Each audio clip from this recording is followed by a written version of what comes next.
Welcome to the Sacred Flame podcast with Matthias Nordvig and Amina Otto. We are joined today by Sasha Zavyalova. Did I say that correctly? Yep, that's good. Yeah, you got it. Awesome. Thanks. Woo. Yeah, I've been practicing all morning actually. Um, yeah, so we are going to be talking about fall and dark time traditions in the realm between basically the northern part of Europe and all over through the Slavic parts of Europe as well with Sasha. And Sasha, do you want to just give us a brief intro to who you are and what you do and how you do it? Yeah, my name is Sasha. My full name is Alexandra. I from St. Petersburg, Russia, which is the land of Ingermanlandia or Karelia. It's kind of in between. I do ancestral work, and I also am an artist of various forms, like a Renaissance woman, I would say. I do music, I write songs, I paint. I sew, I try to live close to the land, and I'm deeply interested in storytelling and how folk folklore and national epics remind us of who we are and how the world is constructed. And I'm deeply interested in remembering the rituals Mhm. in which human beings live to keep our souls intact and how our ancestors did it and how we can do it in a changing world. So that's a little bit about me. Awesome. Thank you so much. Yeah, welcome to the podcast. I'm psyched about this conversation because as I have said so many times before and pointed out again and again, the sort of like the language divisions that we talk about typically between like Celtic, Slavic, Germanic, and all that kind of stuff, they're more or less artificial when we talk culture. Culture is more of a continuum, so to speak, where you have different ideas and practices that are shared between populations in different ways. And I know one of the things that you also pointed out to me when we were talking about this, Sasha, Mhm. is that some of the things that we sort of like consider Slavic traditions or something like that aren't actually necessarily Slavic per se. They might originate with other populations in the Russian realm. Do you want to speak a little bit to that? And because you already highlighted Karelia and Yeah, Ingria, right? yeah. Yeah, if we look at the history of how Slavic people came into the lands of now where Russia is or, other Eastern European countries, um, the Slavs historically came from more of like more south, Hmm. west. And as they came into those more northern territories, there lived the Finno-Ugric people, uh, predominantly. There were a lot of different groups of them. They're still there. But Hmm. the Finno-Ugric people, they are forest. They're comfortable in the forest. They lived, in that landscape. And so for them, it was easier to move a little bit north. I mean, they of course fought also, they fought wars, but it was easier for them to move north than to uh fight to the death. Mm. And they're very comfortable in the forests and in the marshes and that landscape. Um and so the northern part of Russia also has like the Pomors, which are people who are they're Finno-Ugric, they're Baltic. The Pomors are in the very north, Hmm. kind of where the Archangel region is. If you guys know the city of Archangel, Hmm. this is where actually Frankenstein's monster takes off Hmm. in Yeah, the that's novel right. Frankenstein. He goes through St. Petersburg and then he goes to Archangel, the northern Arctic port of Hmm. Russia, and he takes off um, from there. Um, anyway, so uh, And all of these peoples, of course, they have mythologies and understanding of how the world is built. And then the Slavic people uh, brought their own stories with the language, Hmm. and a lot of folklore travels with language. So, yeah, and then mixing happened. Hmm. Also, a lot of wars, a lot of um, pushing people off and to the edges, and then Christianization. Christianization, of course, rewrote stories because um, in like in folklore, images of Jesus start to appear, and the kind of Christian um, language Hmm. comes in. So when you're doing like an incantation, if you're reading like those incantations that are recorded, suddenly there's like you know the song is about the Mother Earth. There's the Mother Earth, the goddess, and then um, you can be praying to the water, and then also there's Jesus, and there's Mary, and there's the apostles maybe, or some saint if it's like on a saint's day of if we're talking Hmm. about songs that are related to a particular day of a saint. Maybe we're talking about a saint who is actually maybe covering a pagan deity like Archangel Michael. In some places, maybe in Belarus, I think he becomes the kind of a impersonation of the god of thunder because he's Hmm. related with thunder and lightning then. Yeah, So yeah, so yeah. That. there's yeah. So I can talk a lot more about this, but kind of in short. Yes, yeah, I mean, and that's a common one, right? This situation of like, oh, we have this particular deity. He fits very well with some new formulation of a saint of some kind. In Scandinavia, we have Saint Olaf, who's a Hmm. good example of that. He's Mhm. he's like redheaded and carries a big battle axe. Like it's like, oh, who might that remind of Hmm. us Yeah. of, right? Like, um, In Irish tradition, a really good example of that is Saint Bríd or Saint Bridget, hmm. who's kind of a personification of either a land goddess or a sovereignty goddess. And I mean, that transition from kind of pre-Christian into Christian is very evident with her, but it's also a really good example of that continuity and adaptation. Hmm. Oh yeah, and also by the way, with her story specifically, also how saints travel, right? Because I mean, she is also Scandinavian. Hmm. Like Yeah. she's very popular in Scandinavia, and there are stories about how she like, travels to Scandinavia on a door, like she floats on a door, or I think there's one version where it's like the lid of a coffin or something like that, and then she That shows up, sounds like her. I'm not, right? I'm horrible with hagiographies, but that I wouldn't be surprised. She's extremely popular, and a lot of different cultures have some version of her, or she constantly appears in other people's stories and in different tales and context. But yeah, so that transition from kind of pagan or polytheistic folklore traditions into a more Christianized one is really interesting to see. And do you know when that conversion happened for Slavic people or for Russia? I know very little about the Yeah. conversion of that part of the world. It happened in stages. So, the Rus was christened in, was it ninth century? I might be Oh, off okay. here. No, it's around the Ninth, last half of 10th. the 800s. Yeah, the Yeah, ninth century. At least formally, in the sense that yeah, the Byzantines, they're like, yeah, they got baptized. Their leaders got baptized, yeah, so it's okay, yeah. kind of thing. Yeah. Right.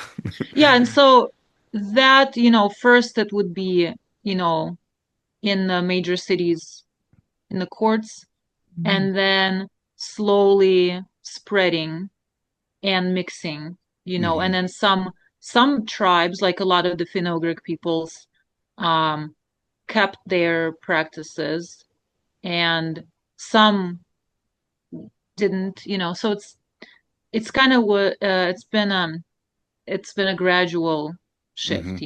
So my people, I am on my father's side, Erzya, which is a Modovian Finno-Ugric group. Hmm. And they kept their traditions and mythologies the longest. Probably they were Christianized, but they still they're now recovering their like root religion, and they call it Mastarava, which is Mastarava is like the epic Hmm. or hero Mm. of the Erzya. And it has a resemblance to Kalevala, Hmm. and there's some crossovers, and the gods like um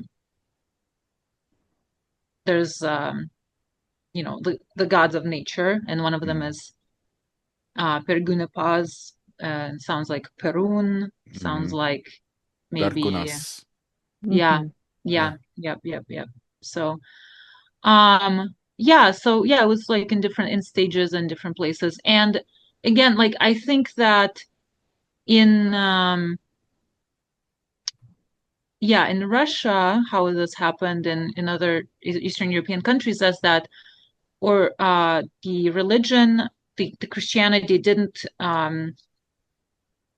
erase as much of customs. They were absorbed a lot more than some places of Western Europe. I think maybe because of Western Europe turned to more Protestantism, or Mm. I think it's I'm not more. sure. There was just more kind of, it was more of a violent eradication of practices in Europe, it seems. Well, in some places, sure. There's definitely, like, for instance, with the Frankish invasion of Saxony, Hmm. that's like the first example, really, of like colonizing Christianity, essentially in the 700s, where Charlemagne, he's like, well, these people over here, they need Christianity, so let's Yeah. invade because we want their territory, right? Um, but I think it's also because the distances are not that far, right? Like, Hmm. like southern Scandinavia is not that far from France. And Hmm. so once you have that, strong Christian epicenter in the Carolingian Empire in the late 700s and early 800s, it's very easy for them to spread, right? And what we're seeing is that they're spreading Christianity primarily to the north and to the east, right?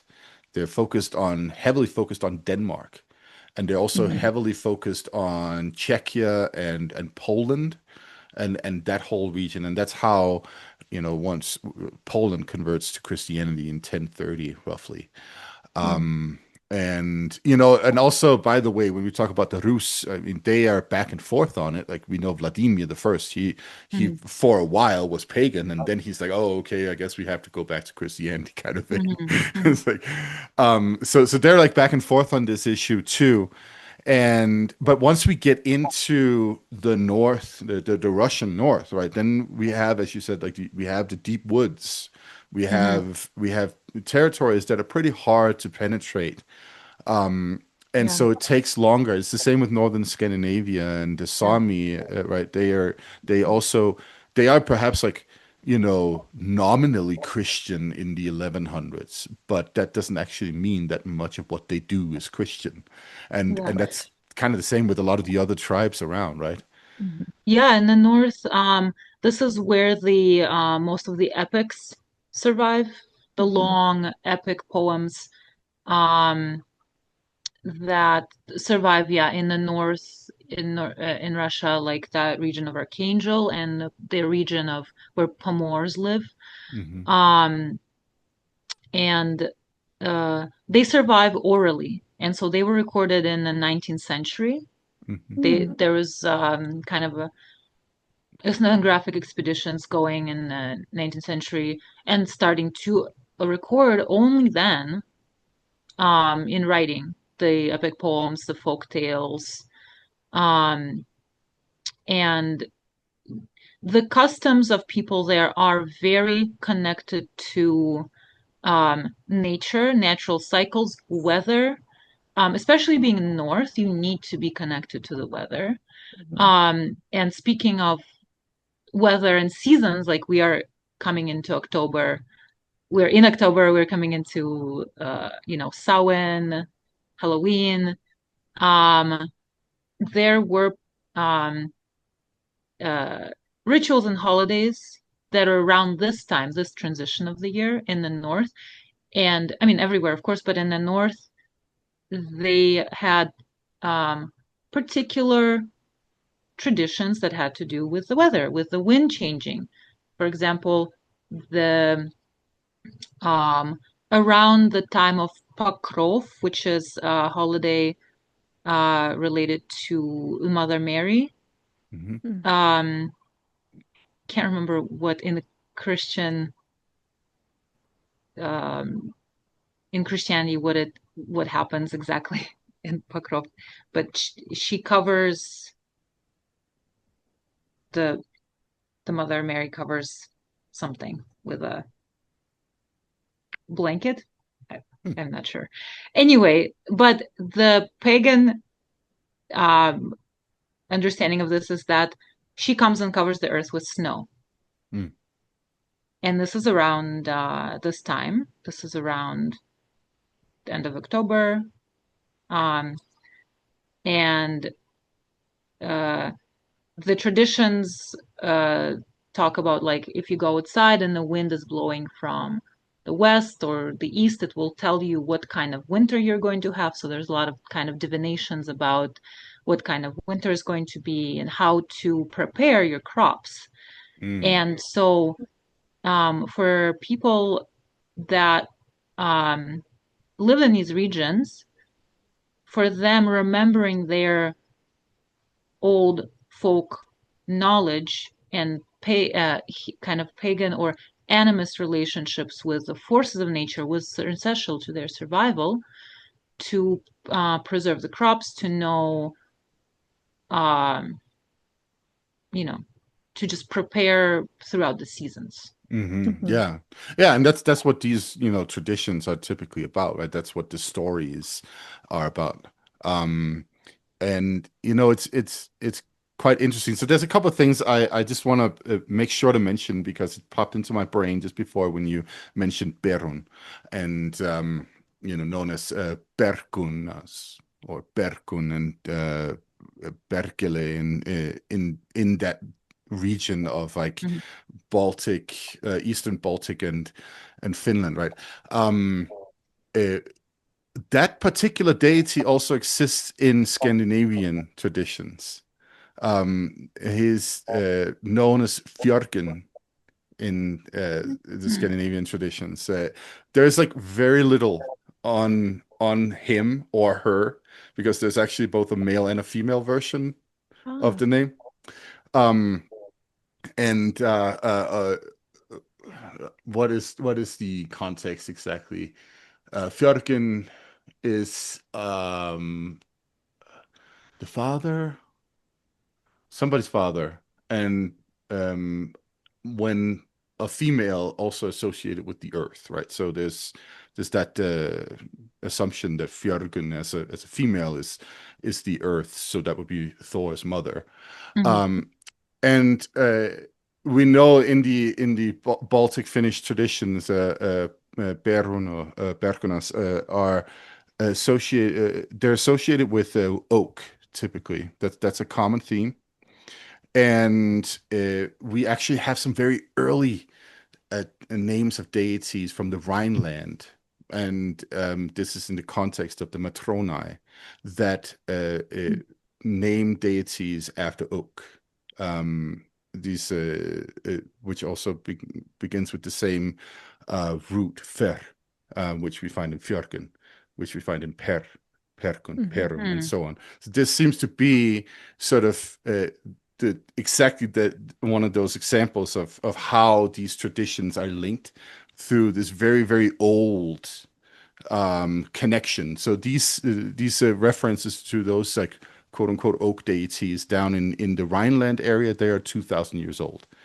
When the Franks um, convert the what is it, the Thuringian area, if I remember correctly, in the 700s. Saint Boniface comes in, and he cuts down a tree, an oak tree, that is dedicated to Donar, which is the, Germanic, Southern Germanic version of Thor.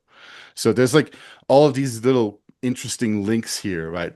Where the center is like this thunder god, and Hmm. there's oak trees involved, and sometimes it also kind of looks like there's like a mother deity involved, which I Mm. think these fair-based deity names in the Rhineland area, that they are actually in that direction. Because they're mostly the Matrona, they're like exclusively female deities that are Mhm. mentioned. So that's like that's a good example of all of those like woven in like connections between all of these different traditions. Um, Yeah. I want to cycle back to this story about Mother Mary and its pagan connection.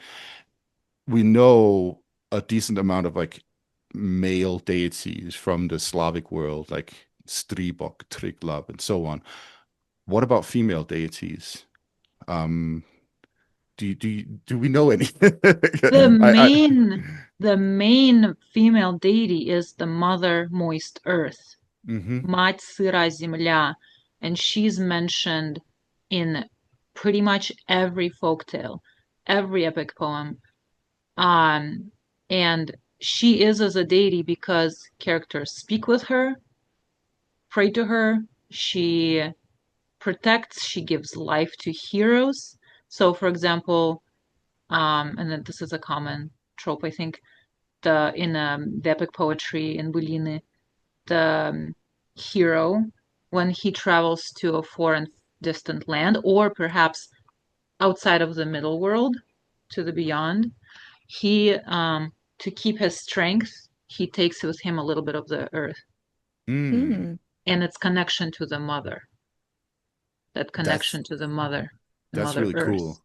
Yeah. Yeah. Very cool. And so she, some of the deities in Slavic folklore and in Finno-Ugrian folklore are not um, personified in human form.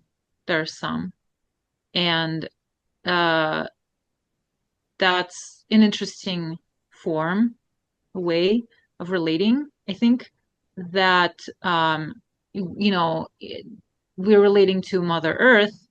We don't. There isn't. She does.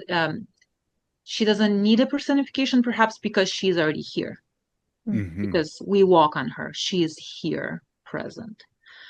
And so we know what she looks like, what she feels like. Maybe, when uh, in before in the time of literature, written literature, um, and when people lived even closer to the earth, you're always in relationship. You're always in relationship with the earth as a being. And she's understood as a being in all cultures. Um, so yeah, I think that's a kind of an interesting invisible deity, almost like when we were looking and back at the mythology, we're like, oh well, there isn't like a goddess walking around called Earth, Mm. Yeah, yeah, but she is yeah. here. So I think Mhm. yeah, she's kind of a major one. There is like other ones. Honestly, when there's a lot of kind of reconstruction of Slavic paganism going on and kind of pagan beliefs. And there's a lot of kind of made up stuff right now. So it's Mhm. Mm. when I do my research, I try to just look at really like folk tales, epics, and traditions, Right. Yeah. um, Can you folk can you mention traditions. an example of something like, made up that people might have like encountered? There is a book that was called the Book of Velez that Mm. was written and it was forged. Ah, And it's this really famous forgery that a lot of kind of neo-pagans now uh, have adopted as, oh, this is real. It was written in, right. it's like one of the chronicles or something, Yeah. But, we have the chronicles, right? Hmm. We have the historical chronicles going back to 10th century Yeah. or earlier, Yeah, say, the first primary started chronicle, 10th, 9th, or 10th, 11th.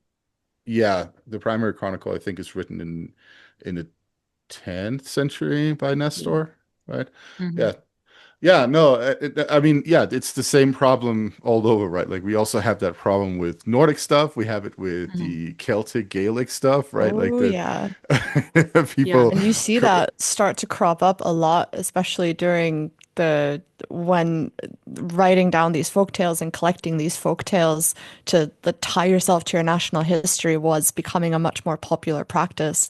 So in the 19th century, you start finding not only discovering folk tales that have been kept alive in oral traditions, but a lot of other I say this with the loosest of meanings, scholars Hmm. getting in on this trend would often just invent their own. And oh you yeah. get this, yeah, you get, and it becomes almost impossible for a modern audience to decipher that. So it's not surprising that a lot of these kind of forgeries or fabrications that were passed off as real at some point in the tradition of collecting and collating folk tales still survive today in that tradition, almost as these kind of open secrets. Hmm. Hmm. By the way, this Yeah. reminds me of one of the most hilarious forgeries in the Germanic context, and that's the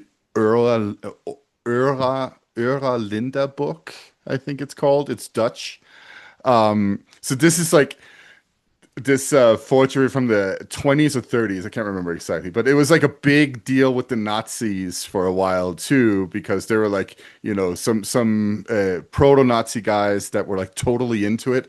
And what it basically described was this like ancient society of Germanics ruled by women, and like Freya as the mother goddess and stuff like that. Hmm. And there were like during the Nazi period in Germany, like there were several people who were like into this whole forged mythology, who were like sent to prison because because Hitler, he was just like, no, we can't have that nonsense. And on top of that, this in more recent years, like I remember back in the 90s and early 2000s, there was some kind of like cult based on this in Germany, and the Netherlands, and possibly also out here in the US. And I remember one time checking out their not their Facebook, their website, and it was like this like weird cult of a bunch of women in what looks like white tennis dresses that like did it basically, the main impression you got from looking at their website is like somebody has a knee fetish, a fetish Yeah, about people's knees. Like, that's this is so weird. This is bizarre. so fucking weird.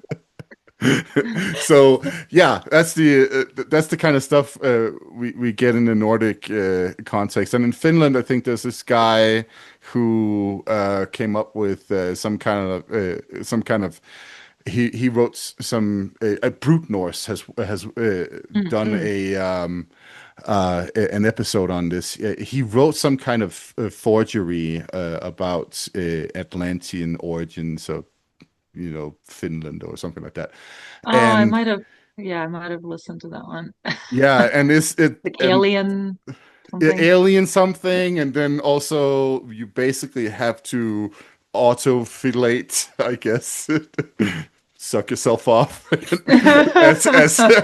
as some kind of ritual. It's like what's going on with you people? Like why can't you just like do normal stuff? Like They why does never that have to be can. this? It's Yeah, I think It's I really wonder interesting. why there is such a need to construct, um, to reconstruct a tradition with these sets of gods. And sometimes, like in the Slavic neo-paganism, they would take like a name of a holiday and turn it into a god, or some word and Mm. turn it into a god. And I wonder, I mean, I guess I understand people want to kind of um, self-determine, you know, Hmm. and connect with their roots. Um, and maybe there's this idea of like, well, we are not lesser than the, I don't know, the Greeks or whoever else who has like Mhm. um, very distinct mythology with all the gods and all the things and all the epics. And so we're gonna, invent our own or write our own, and we have our own, and here we have all those gods. But um, I think if you look at the actual traditions that survive and actual um, folklore or mythology that survives, like Finno-Ugric folklore, for example. Okay, so Finno-Ugric people, if you look at the territory of Russia, they're everywhere. They're Hmm. not Mhm. in some one corner. No, we have different groups. There's uh, Finno-Ugric, more like like Hungarians, for example, are. Hmm. Mhm. They're Finno-Ugric, Ugur, Hunger, Hungary. Hmm. Mm. And then there's like the Finno-Ugric Permian. Hmm. I know it's in Russian, Permyatskaya. I don't know Hmm. in Yeah, English. Permian. Yeah. And that would be like the Modovians, Yeah, no, the yeah, it is the Permian. That's Pomors, the yeah. Finns, the Estonians.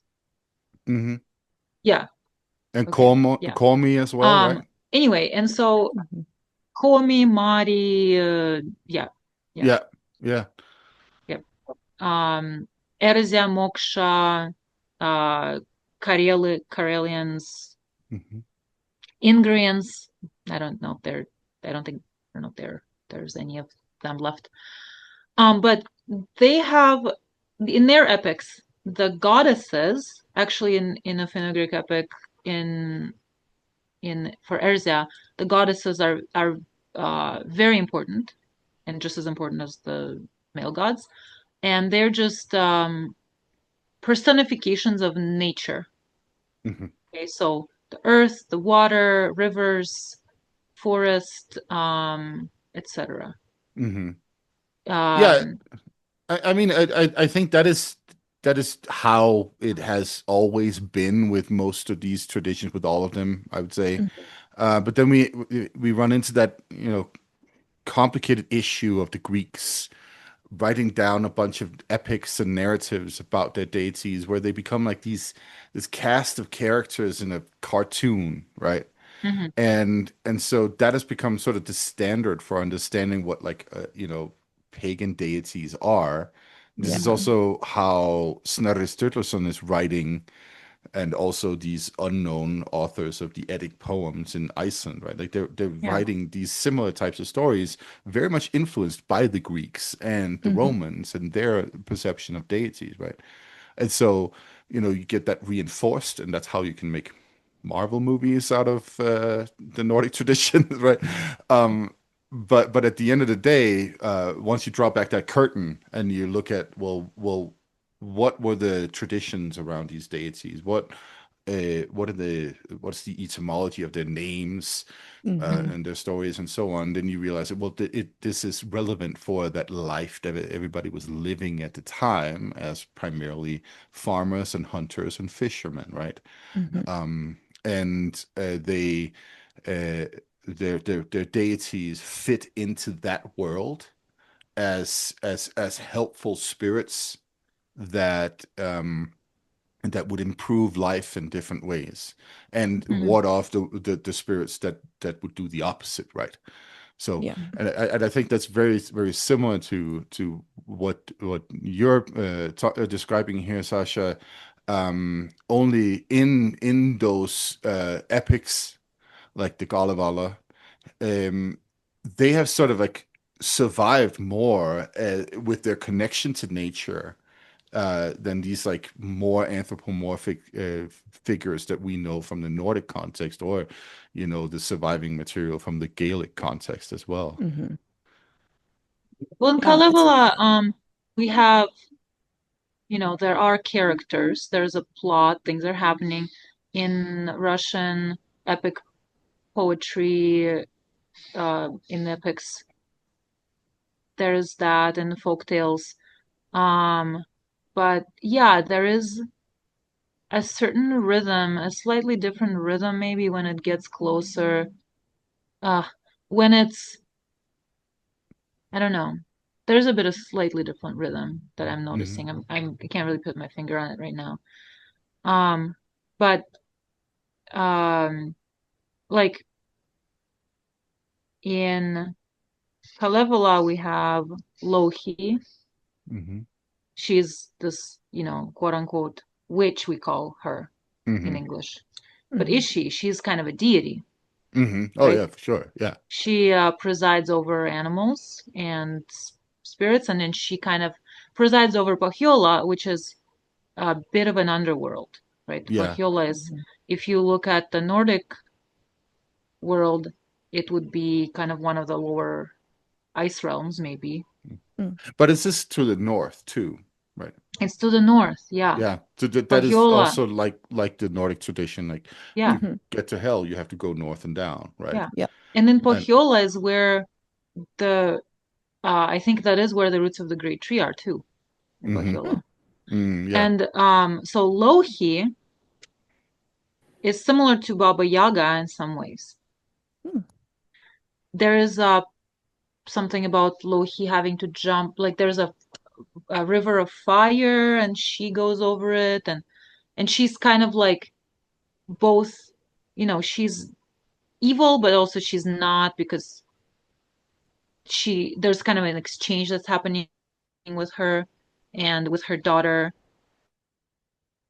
And her daughter is obviously symbolic Mhm. of um some kind of like a life-giving feminine force, Hmm. that the main character marries her in return in exchange for Sampo. Hmm. Um, and Baba Yaga also there's many, many folk tales of her. Mhm. Um, and there is at least in a few where there's a river of fire that she jumps over, and she knows how to like Mm. go into the realm beyond the river, which is kind of the underworld or the other world. Hmm. Um, and she jumps over the river. She also is a helper and a trickster and a um, kind of a evil character in some Hmm. ways. If we look through a mythological, kind of lens like that, Is it basically like sampling all the things that could be considered like quote unquote problematic to people who like order, who like yeah, who yeah, like nice because things, like yes. yes. And I think what's so amazing about this is that first of all, our ancestors who, interacted, lived with these stories, they understood it. For them, it was like, of course, that's how Hmm. she is, Right. like, of course, because that's what nature is like. Yeah. If you have, if you live by the sea, if you don't respect the sea, Yeah. you know, You die. you're Yeah. screwed. Yeah. Yeah. Exactly. If you don't Yeah. respect the forest, if you don't respect the animals, if you don't respect that balance of life, Yes. and that's how it is. I mean, that's how it is. We're like, if you look at the world today. Hmm. So, and with Baba Yaga, like she is also a initiator, because when the characters come to her, she kind of sits at the threshold between the worlds. Mm-hmm. Yeah. And when they come to her, she's not, first of all, she's not quite human. She's also not Russian. Mm-hmm. Um, because when characters come to her, she says, "Ugh, it smells like the Russian spirit." No. In the folktales, you know? Um, which could mean like maybe just like a human or the Russian like person from this land. She's Mm-hmm. not of this land. She's somewhere on the edge in the Hmm. forest. Um, and so when characters come to her, they sometimes come to seek help to get through a Yes. dire life problem, life situation. And they go Yeah. Mm. to her, she gives them tasks or riddles, and then they succeed. Yeah. Yeah, Amina, does that remind you of anybody? Yes. It also, I was thinking of this. My brother is obsessed with Russian folk tales. He took one Russian class in his undergrad and then made it a big part of his identity.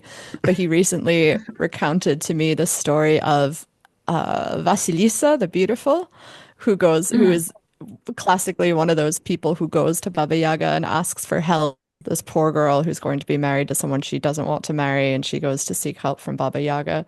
But mm, yes, she is not the only one who does that and fulfills that role. And there are many other examples of particularly female people as well who fulfill that and who can give knowledge and give help and can sort out whatever mess their clients, I suppose, are in. mhm, Mm-hmm. Right? No, and, yeah. and see that's the beautiful thing about all of this, right? This is where it all comes together. Like we have that figure, warden of the underworld, essentially, Yes. that you can go to, and if you play the interactions right, if you know what you're Hmm. doing, then you can get a lot of power out of it. If you don't, then is it Lemminkainen who ends up chopped into pieces, or is that somebody else? I forget his name. Lemon Um, Canyon or Ilmarinen? Who does it? yeah, yeah, who is it?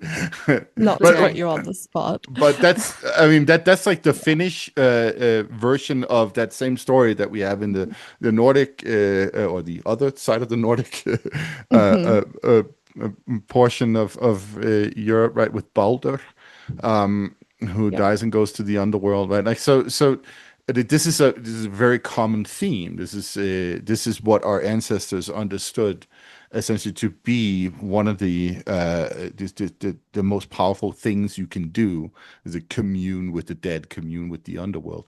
And Hmm. uh, am I am I remembering correctly that Louis also sometimes shows up as a bird, right? Does she Yeah, I transform think in? so. Yeah, She can fly, I yeah, she think. can Mm. fly. And I think she sometimes is an eagle. I'm not entirely sure. Hmm. But I mean, we in a Nordic context, we have the story about Thjazi, right? Yep. Who is also kind of an otherworld or underworld warden of some kind. He's got a daughter named Skadi, which is another kind of um, um, uh, raven associated bird, I guess they are. And so she's also given a name to Scandinavia, by the Hmm. way.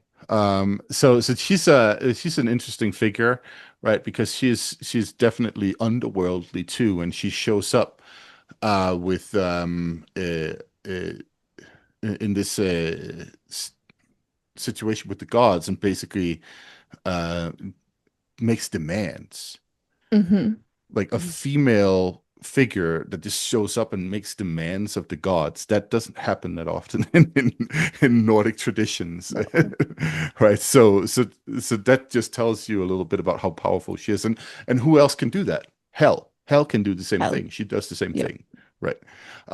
And then there's Loki, who is is a male figure, but he's stands between worlds. He stands between Hmm. genders Mhm, and a bunch of other things too, and also flies around when mhm, he needs to, right? Hmm. Um, what yeah. what do we have of similar things happening in the Celtic speaking part of the world? I mean, I was actually talking about this with my Celtic Civ 1A class. We have a tablet. It's been interpreted as a curse tablet that talks specifically about female magic users and underworld entities or spirits that you have to call upon to in order to invoke magic and to practice magic. It's the tablets of Chamelière, which was found at a spa in Chamelière, and it's the Larzac tablet, which was found in a tomb, I believe. And these are very old, and these are continental Celtic. And so you definitely have this tradition of this feminine power and this underworld power being needed in order to invoke any kind of magic. And the underworld or underworld beings are mentioned on both of them, but the feminine aspect only appears on one, which is a pretty important distinction. We really don't have much material from Celtic speaking cultures, sadly, just because they were a very oral culture and not a lot of that survived. In later traditions, we do have the Morrigan, who is a death goddess and a war goddess, and she's this kind of interesting tripartite goddess where she can shapeshift, she can appear as whatever she wants. She often appears as a bird, usually a raven or crow. There's the Bav, which is this crow that appears before battle and is usually a really bad omen. And then there is Nevin, which is almost this also female entity, which is the third part of this tripartite death, underworld, war, goddess of the slain, that acts almost as the same as a Greek fury and kind of riles up the warriors right before they go into battle to get killed. So you have this very strong tradition of this female entity that is, if not controlling, then certainly encouraging and dealing with death and destruction and this underworld, and also inhabiting a very liminal existence where they're either split into several parts or they can change shape very easily, and that's part of their main characteristic. Everyone is turning into birds. If you're a woman that's and right. you are Yeah. tragic, you are going to become a seabird, you are going to become a swan, you are going to become you're going to have some kind of association with starlings or usually some kind of waterfowl. Seabirds and swans were really popular for like tragic female figures. So there is quite a strong link between hmm birds and especially feminine characters. hmm Yeah. Well, that's also what we see in the Scandinavian stuff. Seabirds Hmm. and women. That's a very common theme. Yeah. And I guess also to an extent in the Finnish material, if I remember Yeah. Well, correctly. the There's in the Finnish, um, in the very beginning, there was a duck that was flying around over the water, Yeah. looking for a place to sit. Yeah.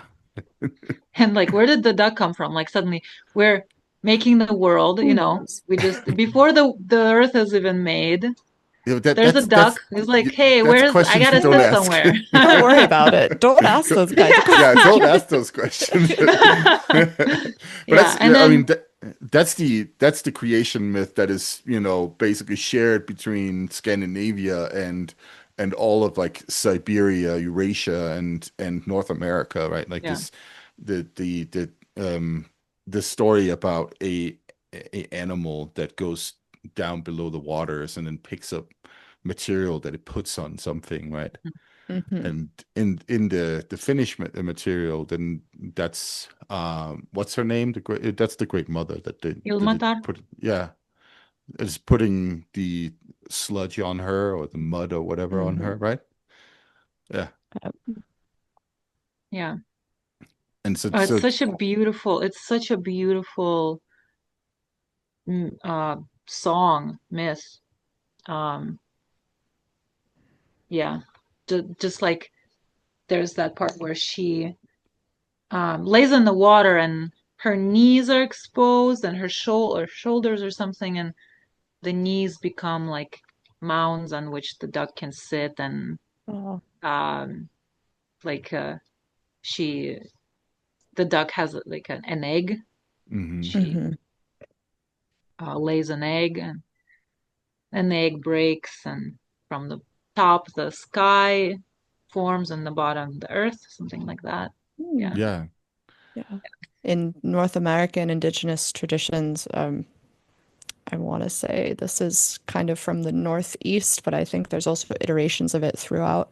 You have the legend of Sky Woman Mhm. falling with a pouch of seeds from the sky and landing on the birds slow her fall, and then she lands on the back of a turtle, and then these water creatures dive down and pick up mud, and there's a few iterations where they can't reach the bottom, and then finally I think the muskrat reaches the bottom and he dies bringing up the dirt from the very bottom of the water, and she spreads it over the back of the turtle and plants her seeds, and that's how we get all of the trees and the plants and the flowers that we see now. And so Mm.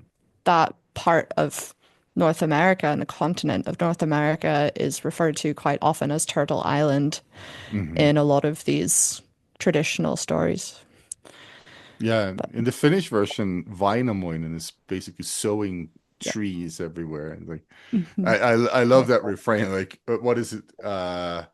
A steady old Vainamoinen. It Mm, goes and mm, yeah. mm, mm, mm, mm. Yeah, yeah. And it's so this is where it gets funky because we don't have uh that clear of a like Scandinavian version of that Mhm. story, but we do have a reference to that story where it's the sons of Bor. It says that the phrase is bjöðum yptu, which means something like Mhm. raise the ground. Yeah. Mm, So mm, that's seems to be alluding to this idea of bringing the ground up from the ocean somehow, right? And then it goes into the creation from possibly from Emia after that, because there's also like, oh yeah, Emia was there, but we don't really know who Emia was. But anyway, and now there's the sky, and now there's like ocean, and then mm, and And now we then have mm. Midgard. and then all of a Yeah, sudden plants are growing from the ground. Like that, it yeah, sort of like happens this natural process. yeah. Very much, Gradually. Of course, they're yeah. gonna grow. Yeah. That's what stanza is that again, Amina, of Erlosbau? Is it 5 or 6 or something like that? It's 5 or 6. I can recite it, but I can't remember the number of it. It's yeah. Yeah. No, it's 4, right? Because Well, 3 you have is Pure. yeah, Árvar Alda is 3, and yeah. then 4 would be Áður Other Gorsínir Bjöðum Iptu. there Yeah. you go. Árvar Midgard Mairon Skopu. Yeah. Yep. So that's where we get sort of like allusions to a similar creation story. Hmm. Hmm. But it's very vague in the Scandinavian context. And then you have Snorri Sturluson's built out crazy psychopathic we're going to kill this primordial giant and Yeah. fill the world with its blood and all of that stuff, which is, Yeah. you know, another version of actually the It's Hmm. same a story. real sharp Yeah. left turn. I think Yeah. in So when the Japanese mythology, we have a sky god or sky goddess putting a staff into the water and pulling it up, and on the end is mud that drips down and creates islands. So mm, that, Is yeah, it that is. It is really that the is version? everywhere. I thought Izanagi he's like stirring the ocean or something like that with a spear, but I might be It could misremembering. be that, or it could just be a different version that I heard. I have a vague memory of a staff. Maybe it was a spear going down into it and then coming up with mud and it Hmm. dripping on top of the water and creating land. That But could it's be it that too. same idea of, from beneath the water, the the land is brought up. Yeah, yeah, for sure. Yeah. So, Sasha, what's a common fall slash beginning of winter sort of ritual that people do yeah, in the so eastern parts? this would be the time of, the harvests are done Hmm. and we're going inside to work on our crafts. and to weave or spin. And right now is when divination starts also. Mm. Mm. So women would get together in the house, they would be spinning, weaving, and then later in the day doing divinations of different kinds. There's songs and um there's like a divination, for example, like a sieve for a flower, Mhm. and then you put different objects in it, like a ring or a piece of like a nail, maybe just like maybe a button, I don't know, just random objects, and each one would symbolize something. And then you Mm. cover the sieve with a scarf, and then you pass it around, sing a song, and then people pull out different objects, and they will tell them what the year will be, what Mm. fate will come for them. Different divinations and singing. And then later, as we get into more of the winter and closer to the solstice, there is the kalyade, which is singing. Out going outside, people go outside, they sing, they dress up like Halloween and costumes, and they go door to door asking for treats. Oh, that sounds Yeah. quite familiar. Yeah, Mhm. it sounds familiar. And so the idea, of course, is because we're going into the cold time of the year, we're crossing the threshold, everything is dying. So the underworld, that um, threshold is closer between the underworld and this world. And so you have to protect yourself, of course. And so people dress up as, just it's similar to Halloween, basically. Mhm. Mhm. Yeah, a common character is a goat that appears in with the costumed people. They're called the rяженые. Rяженые just means dressed up. Yeah, the goat shows up in Scandinavia and Yeah, brings goat gifts is a big too. one. Look. Yeah, Yeah. or like the another one is, I don't know who he is, but you take your sheepskin coat, you turn it upside down, inside out, Mhm. and then you turn your hat inside out, and you have a mask, maybe like a linen bag with holes in it, and that's like the jokester. He walks around. Yeah, it's Mhm. the Um, inverted yeah, Yeah. the trickster. inversion. Yeah. There were also rituals, also different. Okay, so if you look at ethnographically, you have to look at the region, and different regions have different traditions. Okay, Mhm.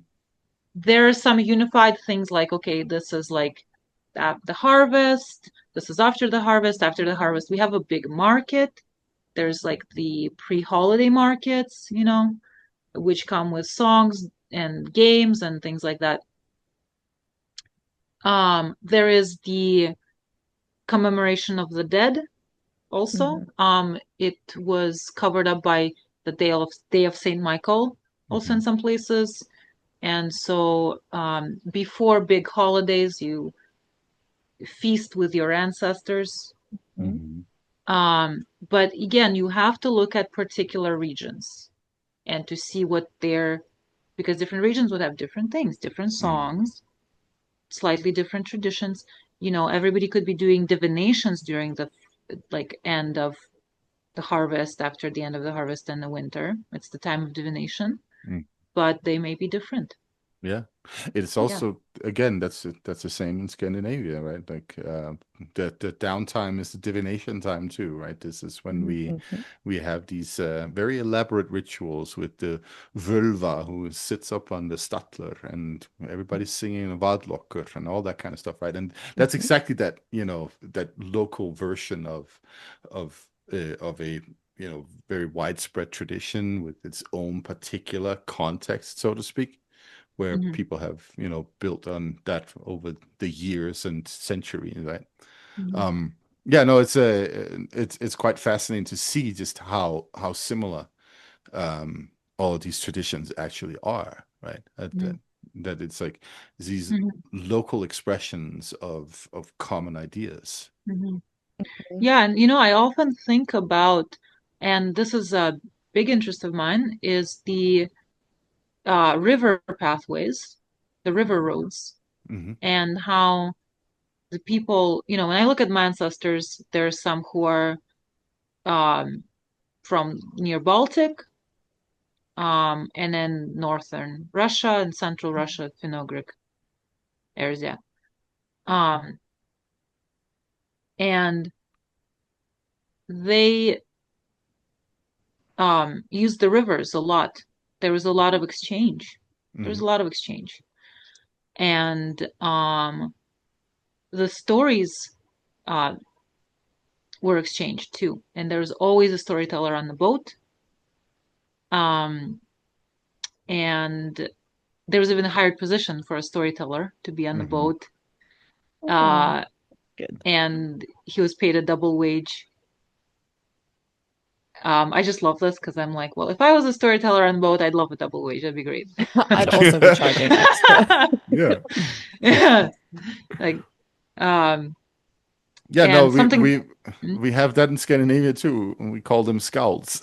Yeah, Mhm. yeah, Yeah. it's called In Celtic, they're exactly. called Philid. Yeah. Yeah, in Russian, the сказители, just like the storyteller, Yeah. basically. Same. Yeah, and there was exchange, and people traveled. They, they live in the same trade kind of market, trade Mhm. Mhm. economy. And, they're getting their furs from there and their mint metals from there and this and that and different crafts. Mhm. And um, if we think about like the Novgorod Republic, okay, so a couple of few centuries, there was the Novgorod Republic, which was very rich in Finno-Ugric people and Mhm. Scandinavians. And there's a lot of material history findings in Novgorod that are Scandinavian and know Mhm. that there's a lot of presence and runes. There's Yeah. carved runes found all over the region. Yeah, the Novgorod Republic, I'm just want to say it was north of Kiev von Rus. Mhm. Um and so that's where the centuries, what was it, like ninth to 12th, 13th? Mhm. Something like that. Yeah. Yeah, that and it went all the way up to the Arctic and between the Baltic. Mhm. And it didn't go very far south. Um, but it existed as a center of power in those Mhm. centuries. And then Moscow took over. Mhm. Um, but what was happening there? What kind of exchange was happening in the Novgorod Republic? In today in the Russian history, there was kind of an attempt to erase Scandinavian presence in the Novgorod Republic, I think for political reasons. To be like, no, we were quote unquote Russians, and who are the Russians? I always think of that scene from Monty Python where like, well, who are the Britons? Yeah, So exactly. like, Like, who are the where do you draw the Russians? line? Yeah, like who are the Russians? Like, who are these people? um, and so these, yeah. So there was a lot of um kind of mixing and Mhm. exchange in the Novgorod Republic in these centuries. Yeah.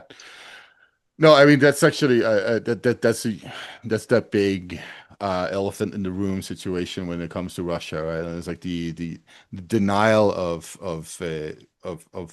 Western connections in different Mhm. ways. I mean, it goes back to well, it goes back to World War II essentially, right? With the rise of Nazis and this you know this well the Nazi project was so much we always talk about like the Holocaust when it comes to the Nazis, but what the Nazis were really more about was actually to eradicate the Slavs. That was their purpose. They wanted Poland gone. They wanted Czech, the Slovaks, the Ukrainians, the Russians, all of them gone. That's what they really wanted in this whole situation. They wanted to enslave Slavic populations. And so this is what it comes down to. This Russian attempt to basically colonize all of Eastern, sorry, not Russian, German attempt to colonize Eastern Europe.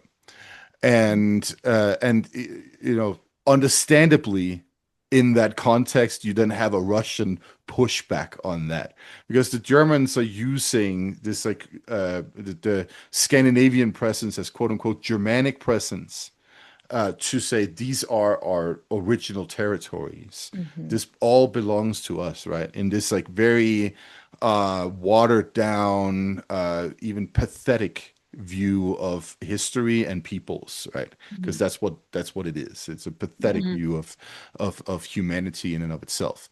And so so you of course then have the Russian push to then say, hey, no, no, no, this has always been Slavic, and there's no Scandinavian context, right?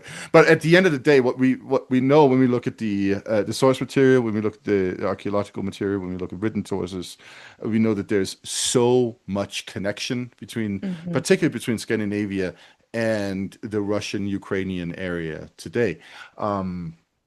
We have constantly Swedish and Danish kings marrying princesses from the East. So that's such a very common theme. And then, of course, we also have the odd Polish king of all of Scandinavia. His name was Bukislav. We called him Eric. It's like, um, you're Eric Yeah, that's now. Eric. you're Eric. Guys, that's Eric. Yeah. Yeah. And then and then there's like, German missionaries in the I think it's the 11th century that are reporting back about Novgorod, for instance.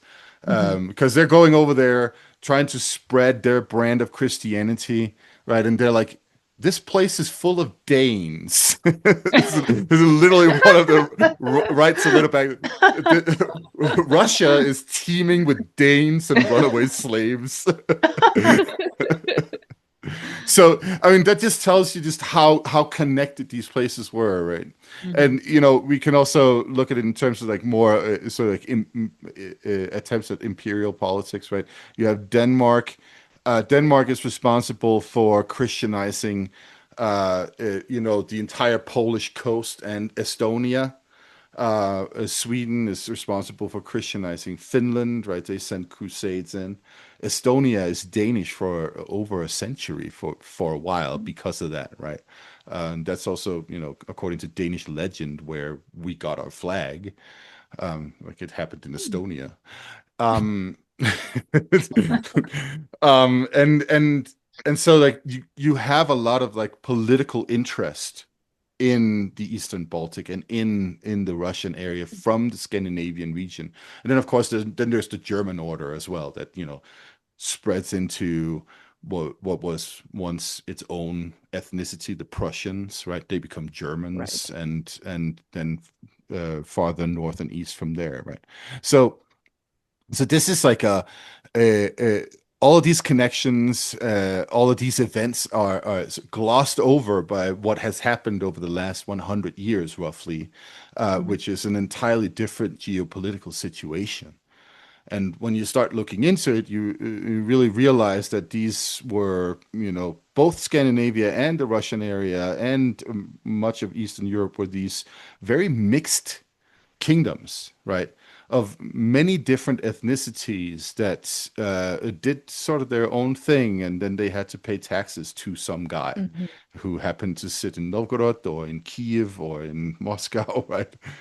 And when we look at what Russia is today, too, you can sort of see that tradition has persisted. This tradition of a multi-ethnic state. I mean, it was there under the communists. It was there under the Tsar.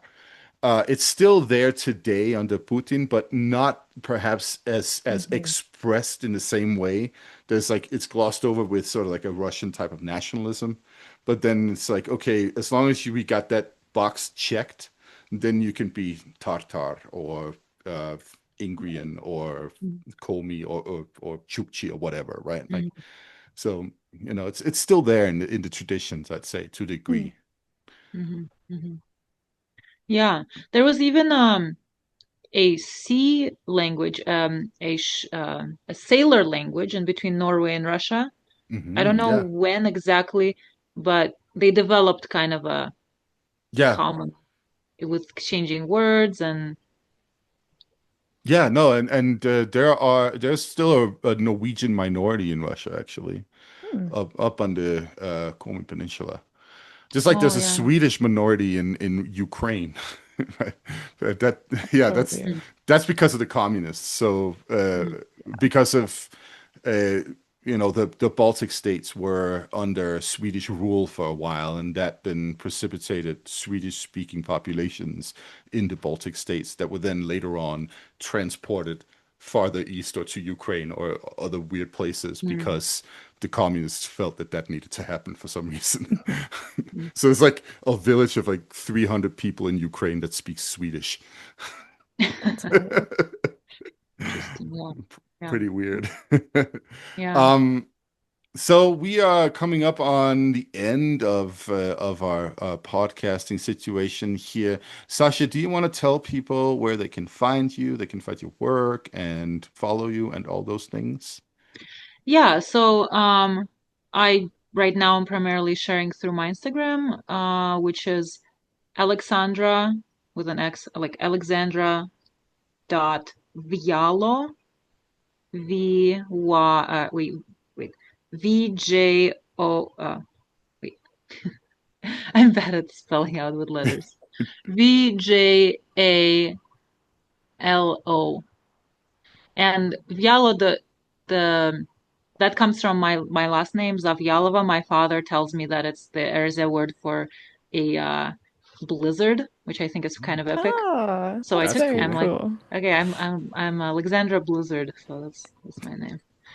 Alexandra period Vialo on Instagram, and I just started a Substack, posted my first article on the village.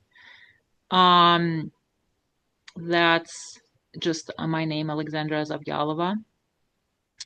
So yeah, right now that's where I'm at. Cool. Yeah. Yeah. That's great. Yeah. I hope that everybody who's listening to this podcast will go and follow you.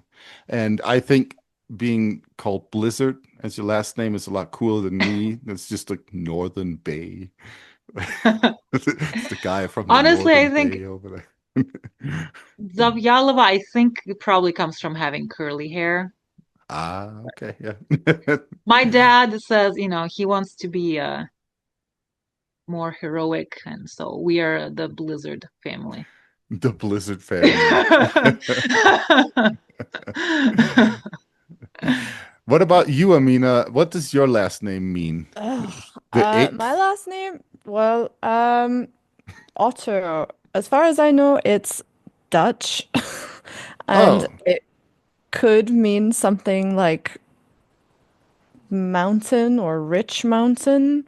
My okay. mother's maiden name is much easier to parse. It's Nur, which Mm, just means light in there you go. Arabic. So Yeah, yeah, that's done. pretty cool.